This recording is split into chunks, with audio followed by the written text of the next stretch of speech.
Medical and sales reps union జిందాబాద్. Telangana medical and sales reps union జిందాబాద్. Comrades వెనకాల నుండి ఎందుకో అంత ఉత్సాహం కనబడట్లేదు వెనుక ఉన్న comrades. Telangana medical and sales reps union జిందాబాద్. ఎఫ్ఎంఆర్ఐ జిందాబాద్. సిఐటియు జిందాబాద్. తెలంగాణలో పనిచేసే మెడికల్ రిప్రజెంటేటివ్స్ కి కావాలి న్యాయం. తెలంగాణలో పనిచేసే మెడికల్ రిప్రజెంటేటివ్స్ కి కావాలి న్యాయం. తెలంగాణలో పనిచేసే మెడికల్ రిప్రజెంటేటివ్స్ కి కావాలి న్యాయం. ఇంక్లాబ్ జిందాబాద్. ఇంక్లాబ్ జిందాబాద్. अरे ऑटो वाला, फैक्ट्री वाला, फील्ड वाला, रिक्शा वाला एक हो, दुनिया के मजदूर एक हो. So comrades, comrade president, comrade KB Kadam, joint general secretary FMRI, comrade P Murali, president retired sales promotion employees association Telangana, comrade Mukund Kulkarni, general secretary retired sales promotion employees association Telangana, professor K Nageshwar, former MLC, Sri Julakanti Rangareddy garu, former MLA Miryalguda constituency, atlage Raitu Sangam upadhyakshulu, comrade Paladugu Bhaskar, general secretary CITU Telangana state committee, comrade J Venkatesh, secretary CITU Telangana state committee. వేదిక పైన ఉన్నటువంటి టిఎంఎస్ఆర్యు రాష్ట్ర కార్యవర్గ సభ్యులు, అట్లాగే వేదిక ముందున్నటువంటి Telangana medical and sales representatives union నాయకులు, మెంబర్స్ అందరికీ కూడా టిఎంఎస్ఆర్యు యూనియన్ రాష్ట్ర కమిటీ తరపున విప్లవాభినందనాలు. కామ్రేడ్స్, మొత్తం 16 సబ్ యూనిట్స్ అయితే 15 సబ్ యూనిట్స్ లో నాయకత్వము, మెంబర్స్ అందరూ కూడా ఈ ధర్నాలో పాల్గొనడం అనేది జరిగింది. మీ అందరికీ తెలుసు, ఈ సెకండ్ క్వార్టర్ నడుస్తూ ఉంది మన ఫార్మా ఇండస్ట్రీలో. చాలా కంపెనీలలో క్వార్టర్ మీటింగ్స్, అవార్డు ఫంక్షన్స్ ఎన్ని ఉన్నా అన్ని అడ్డంకులని ఇచ్చేసుకొని మరి లీవ్స్ పెట్టి స్వచ్ఛందంగా రాష్ట్ర నలుమూలల నుంచి Telangana medical and sales representatives union members అందరూ కూడా ఇందిరా పార్క్ వద్ద చేరుకున్నారు అని అంటే ఖచ్చితంగా మన యొక్క ఎగోని ఎలా ఉంది ఈ రోజు కేంద్ర రాష్ట్ర ప్రభుత్వాలకు వినిపించాల్సినటువంటి అవసరం ఉన్నది. ఇందాక మాట్లాడినటువంటి వక్తలు అన్ని విషయాలు చెప్పారు. ఈరోజు ప్రపంచవ్యాప్తంగా చూసినా, రాష్ట్రంలో చూసినా, దేశంలో చూసినా ఏమున్నది అని అంటే కార్పొరేట్లకి ఊడిగం చేయడము, మొత్తం కార్మికులను మొత్తం కూడా ఈ రోజు బానిసలోకి నెట్టడం అనేది ఈ రోజు ఉన్నటువంటి పాలక వర్గాలు చూస్తూ ఉన్నాయి. మనం అందరం గుర్తుపెట్టుకోవాలి. ఈరోజు మెడికల్ అండ్ సేల్స్ రిప్రజెంటేటివ్స్ గా ఇందాక ప్రొఫెసర్ గారు కూడా మాట్లాడుతూ చెప్పారు, చాలా చైతన్యం ఉన్నటువంటి మెడికల్ అండ్ సేల్స్ రిప్రజెంటేటివ్స్ అనేసి ఆయన ప్రస్తావనలో ప్రస్తావించడం అనేది జరిగింది. ఈ రోజు మన గురించే కాకుండా ఈ రోజు మొత్తం యావత్ కార్మిక వర్గం గురించి కూడా మెడికల్ అండ్ సేల్స్ రిప్రజెంటేటివ్స్ గా, federation of medical representatives associations of ఇండియాగా చాలా గలమెత్తినటువంటి పరిస్థితి దేశవ్యాప్తంగా కూడా అన్ని పరిస్థితులలో కూడా మనం చూస్తున్నటువంటి పరిస్థితి. ఈ రోజు మనం ఏం డిమాండ్ చేస్తా ఉన్నాం? నవంబర్ 21 నవంబర్ 2025లో కేంద్ర ప్రభుత్వం లేబర్ కోడ్స్ నోటిఫై చేసింది. మనకు చెప్పినటువంటి కాకమ్మ కబుర్లు ఏంటి? ఏవైతే 44 లేబర్ చట్టాలు ఉన్నాయో అవన్నీ కూడా కార్మికులకు అర్థం కావట్లేదు కాబట్టే ఈ రోజు 4 కోట్లు తెచ్చామని చెప్పారు. కానీ 4 కోట్లలో ఉన్నది 29 చట్టాలే. 15 చట్టాలు మొత్తం రిపీల్ చేయడం జరిగింది. అది ఆల్రెడీ లాస్ట్ డిసెంబర్లో చేసినటువంటి ధర్నాలో కూడా మాట్లాడుకున్నాం దాన్ని.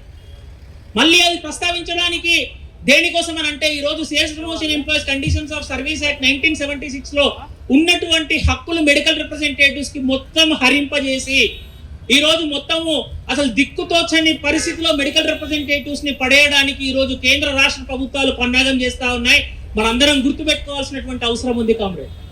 అందుకోసం మనం ఏం చెప్తా ఉన్నాము, నువ్వు కోడ్స్ చేస్తావా, రూల్స్ చేస్తావా, అది నీ ఇష్టం. ఈ రోజు సేల్స్ ప్రమోషన్ ఎంప్లాయీస్ కి సంబంధించి ఎస్పీ యాక్ట్ ప్రకారం ఉన్నటువంటి అన్ని హక్కులు కూడా కొనసాగే విధంగా ఉండాలి అని చెప్పేసి ప్రథమ డిమాండ్ గా ఈ రోజు ఈ ధర్నా కార్యక్రమంలో మనం పెట్టడం జరిగింది. ఈ రోజు కంపెనీలలో చూస్తే చాలా విచ్చల విడిగా చెలరేగుతున్నటువంటి పరిస్థితి.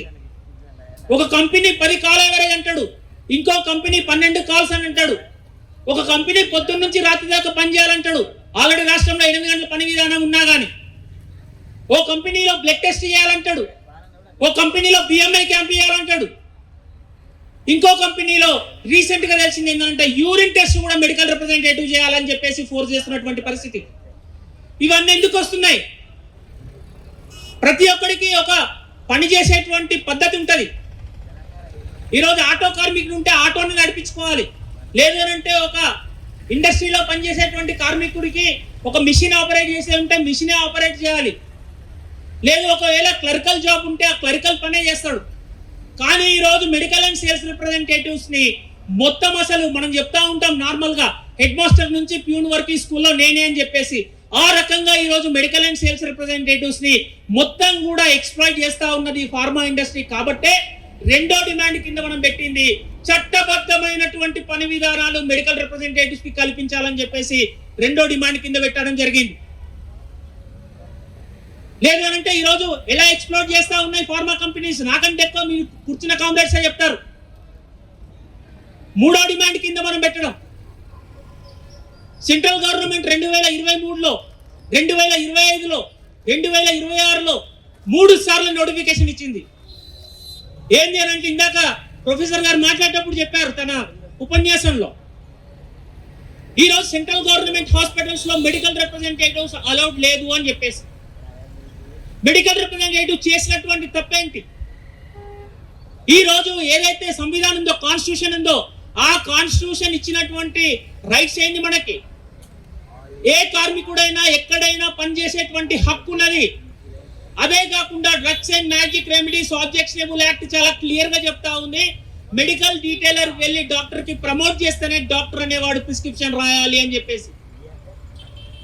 ఈ రోజు మెడికల్ రిప్రజెంటేటివ్ వర్క్ మొత్తం ప్రశ్నార్థకంగా చేసి సిజిహెచ్ఎస్ హాస్పిటల్స్ ని మెడికల్ రేప్ ని అలౌ చేయలేదని అంటే, రేపు పొద్దున కార్పొరేట్ హాస్పిటల్స్ లో ఉన్నటువంటి హైదరాబాద్ లో మెడికవర్ కావచ్చు, యశోద కావచ్చు, కేర్ కావచ్చు, ఏ హాస్పిటల్ అయినా కానీ, లేదు అంటే ఇండివిజువల్ క్లినిక్స్ అయినా కానీ మెడికల్ రేప్ ని ఎందుకు అలౌ చేస్తారు? మీరు ఆలోచించుకోవాల్సినటువంటి అవసరం ఉంది మిత్రులారా. అందుకోసమే అది మూడో డిమాండ్ కింద పెట్టినాము. ఎలాంటి హిండరెన్స్ లేకుండా మెడికల్ రేప్స్ ని స్వేచ్ఛగా పని చేసుకునేటువంటి రకంగా కేంద్ర రాష్ట్ర ప్రభుత్వాలు జోక్యం చేసుకోవాలని చెప్పేసి మూడో డిమాండ్ కింద పెట్టడం జరిగింది. ఈ రోజు మన ఫీల్డ్ లో చూసుకుంటే చాలా విచ్చలవిడిగా ఇబ్బందులు పెట్టేటువంటి ప్రక్రియ మనం చూస్తా ఉన్నాం. ఏదైతే రీసెంట్ గా ఈ ఆన్లైన్ సిస్టమ్ అనేది అన్ని కంపెనీస్ లో కోవిడ్ తర్వాత చాలా విచ్చలవిడితనము చేయడం అనేది జరిగింది. విపరీతమైనటువంటి హరాస్మెంట్స్ మెడికల్ రిప్రజెంటేటివ్ సంబంధించి ప్రతి కదలికని బాంబేలో ఉన్నటువంటి మీ యాజమాన్యము, అహ్మదాబాద్ లో ఉన్నటువంటి మీ యాజమాన్యము, ఢిల్లీలో ఉన్నటువంటి మీ యాజమాన్యం మీ కదలికను మొత్తం కూడా మానిటర్ చేసి సర్వైలెన్స్ పెట్టేటువంటి ప్రక్రియ ఈ రోజు అన్ని ఫార్మస్యూటికల్ కంపెనీస్ చేస్తా ఉన్నాయి. మరి దీన్ని ఎదుర్కోవాలా వద్దా మీరు చెప్పాలి కామ్రేడ్స్. ఈ రోజు సర్వైలెన్స్ పేరిట మెడికల్ రిప్రజెంటేటివ్ ని కాల్ టు కాల్ రిపోర్ట్ చేయమంటాడు, జియో ట్యాగింగ్ అంటారు, జియో ఫెన్సింగ్ అంటారు.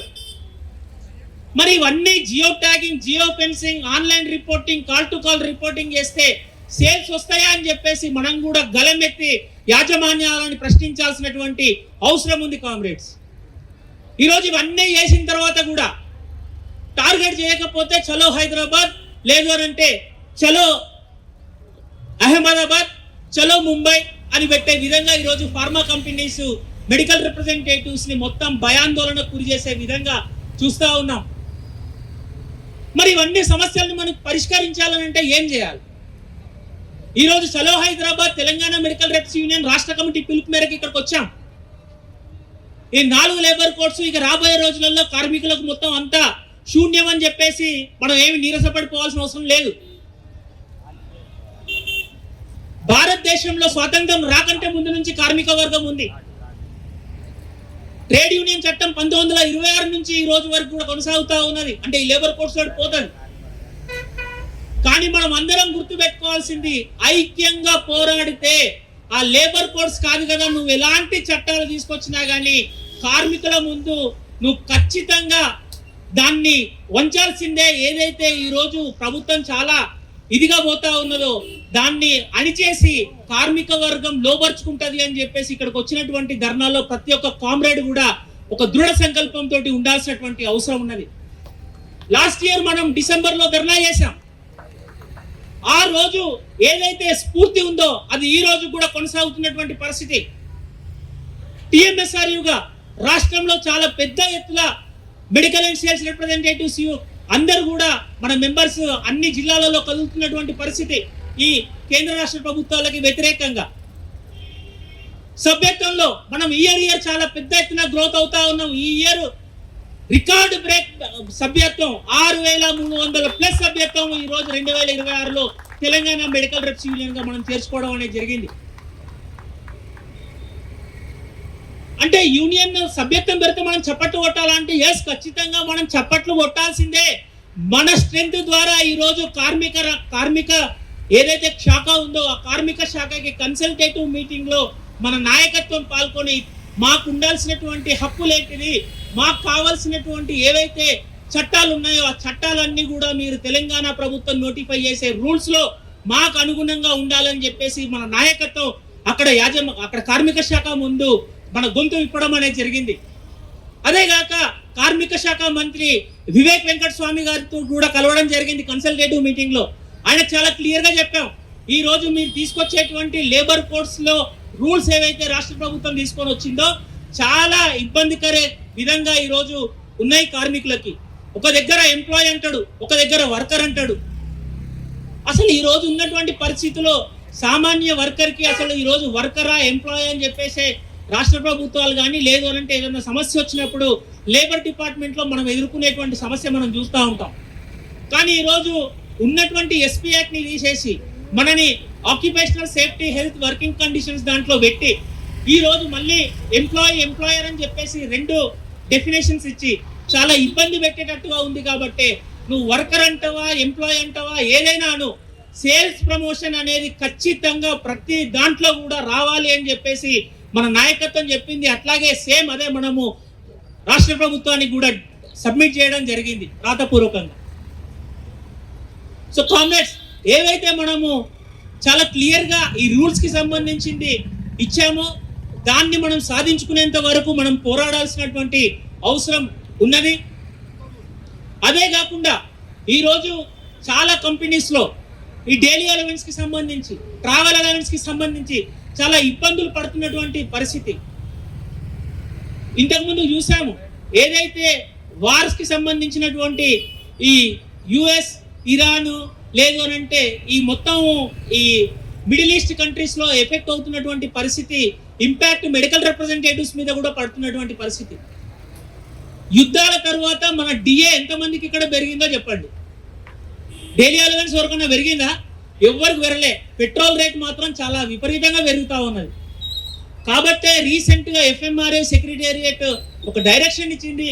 ప్రతి కంపెనీలో ప్రతి సబ్ యూనిట్లో ప్రతి కంపెనీ మేనేజర్ వచ్చినప్పుడు సెప్టెంబర్ 1 నుంచి సెప్టెంబర్ 31వ తారీఖు వరకు మీరు ప్రతి మేనేజర్కి డైలీ అలవెన్స్ పెంచాలి అని చెప్పేసి మెమరాండం ఇవ్వాలి. దాంట్లో మీరందరూ కూడా భాగస్వాములు కావాల్సినటువంటి అవసరం ఉన్నది. మనకు డిఏ పెరగాలా వద్దా చెప్పండి కామ్రేడ్. ఈరోజు చాలని జీతాలు, చాలని డైలీ అలవెన్స్లు, చాలనటువంటి ట్రావెల్ అలవెన్స్ ఇస్తున్నటువంటి నేపథ్యంలో ఖచ్చితంగా ఈ ఏదైతే డైలీ అలవెన్స్ పెంచాలని చెప్పేసి FMRA ఇచ్చినటువంటి లైన్లు మీరందరూ ఇంప్లిమెంట్ చేయాల్సినటువంటి అవసరం ఉన్నది. అదేవిధంగా రీసెంట్గా జరిగినటువంటి సెక్రటేరియట్లో కూడా నిర్ణయం తీసుకోవడం జరిగింది. ఈ రోజు ఏదైతే బోనస్ యాక్ట్ ఉందో ఆ బోనస్ యాక్ట్ ప్రకారము కనీస వేతనానికి తగ్గట్టుగా ఈ రోజు బోనస్ యాక్ట్ ఇవ్వాలి. మీ అందరికీ తెలుసు, ఇందాక మాట్లాడినటువంటి అధ్యక్షుల వారు కూడా చెప్పారు. We happy to inform you that మన ఫైట్ ద్వారానే మినిమం వేజెస్ లో మెడికల్ రిప్రజెంటేటివ్ షెడ్యూల్ లో పెట్టడం అనేది జరిగింది. Because of all your whole hearted spirit, whole hearted fight what you have done earlier Congress. దానికి అనుగుణంగానే ఈరోజు బోనస్ కూడా పెంచాల్సినటువంటి అవసరం ఉన్నది. బోనస్ యాక్ట్ అమెండ్ అయిన తర్వాత సో ఆ క్యాలిక్యులేషన్స్ కూడా డిమాండ్ లెటర్ స్టేట్ సెంటర్ నుంచి అన్ని యాజమాన్యాలకు కూడా పంపించడం అనేది జరుగుతుంది. సో కాబట్టి రాబోయే రోజుల్లో తెలంగాణలో పనిచేసేటువంటి ప్రతి మెడికల్ రిప్రజెంటేటివ్ 4 విషయాలు ఈరోజు డిమాండ్స్ ఏవైతే మనం పెట్టుకున్నామో ఆ 4 డిమాండ్స్కి ఖచ్చితంగా మీరు గుర్తుపెట్టుకోవాలి. ఈ రోజు సేల్స్ ప్రమోషన్ కి సంబంధించినటువంటి ఎస్పీ యాక్ట్ సంబంధించినటువంటి హక్కుల్ని మీరు ఏ రకంగా ఉన్నాయో అవన్నీ కాపాడేంత వరకు ఖబర్దార్ అని చెప్పేసి ఈ రోజు రాష్ట్ర ప్రభుత్వానికి కేంద్ర ప్రభుత్వానికి చెప్పాల్సినటువంటి అవసరం ఉన్నది. అట్లాగే ఫిక్స్డ్ టర్మ్ ఎంప్లాయ్మెంట్ అనేది అసలు ఉండనే ఉండొద్దు మా ఫీల్డ్లో. ఈ రోజు ఒక పక్క వాళ్ళు ప్రచారం చేసేది కేంద్ర ప్రభుత్వం ఈ లేబర్ కోడ్స్ వచ్చిన తర్వాత గ్రాట్యుటీ 12 నెలలు పనిచేస్తే వస్తుందని చెప్తాడు. అసలు నీకు ఫిక్స్డ్ టర్మ్ ఎంప్లాయ్మెంట్ 6 నెలల నుంచి 11 నెలల కూడా ఎప్పుడు తీసేసినా కానీ అసలు నీకు గ్రాట్యుటీ ఎప్పుడు రావాలా? అదేదో సినిమాలో ఉంటుంది, కోడి ముందర పెట్టి ఖాళీ ప్లేన్ రైస్ ముందర పెట్టుకున్నట్టు ఉంటుంది. ఆ గ్రాట్యుటీ రాదు, ఆ కోడి మన ప్లేట్లో పడదు, ఆ గ్రాట్యుటీ మన చేతికి రాదు. అట్లాంటి పరిస్థితి రాబోయే రోజులలో ఉంటుంది. కాబట్టి వీళ్ళు చెప్పేటువంటి సోషల్ మీడియా చెప్పేటువంటి మాయమాటలు వినొద్దు. మనం వాస్తవం ఏంటని చెప్పేసి మన నాయకత్వం ద్వారా తెలుసుకునేటువంటి పని చేద్దాము. ఈ ఎఫ్టీని మొత్తం వెనక్కి తీసుకోవాలని చెప్పేసి మనకు ఏదైతే డిమాండ్ ఉందో ఆ డిమాండ్ ఖచ్చితంగా మనం అందరం కూడా సాధించే వరకు కొట్లాడాల్సినటువంటి అవసరం ఉన్నది. అట్లాగే చట్టబద్ధమైనటువంటి పని విధానాలు కల్పించాలి అని చెప్పేసి మనం అడుగుతా ఉన్నాము. దాని మీద కూడా మనము పోరాడాల్సినటువంటి అవసరం ఉన్నది. కామ్రేడ్, ఈ డిమాండ్స్ మీద మీరందరూ కూడా రాబోయే రోజులలో ఏకీకృతమై Telangana medical and sales representatives సభ్యత్వంలోనే కాదు పోరాటంలో కూడా ప్రతి పోరాటంలో Telangana medical and sales representatives ముందు ఉంటారు, మన మెంబర్స్ అందరూ కూడా ముందు ఉంటారు అని చెప్పేసి ఖచ్చితంగా మాకు ఇది ఉన్నది. దాన్ని మీరు వమ్ము చేయకుండా అన్ని సబ్ యూనిట్స్లలో కూడా ఒక మిలిటెంట్ స్ట్రగల్స్ రాబోయే రోజులలో చేపట్టడంలో మీరందరూ కృషి చేస్తారని చెప్పేసి భావిస్తూ టీఎంఎస్ఆర్ రాష్ట్ర కమిటీ తరఫున విప్లవాభినందనాలు తెలియజేస్తూ ముగిస్తా ఉన్నాను మిత్రులారా. ఇంక్లాబ్ జిందాబాద్.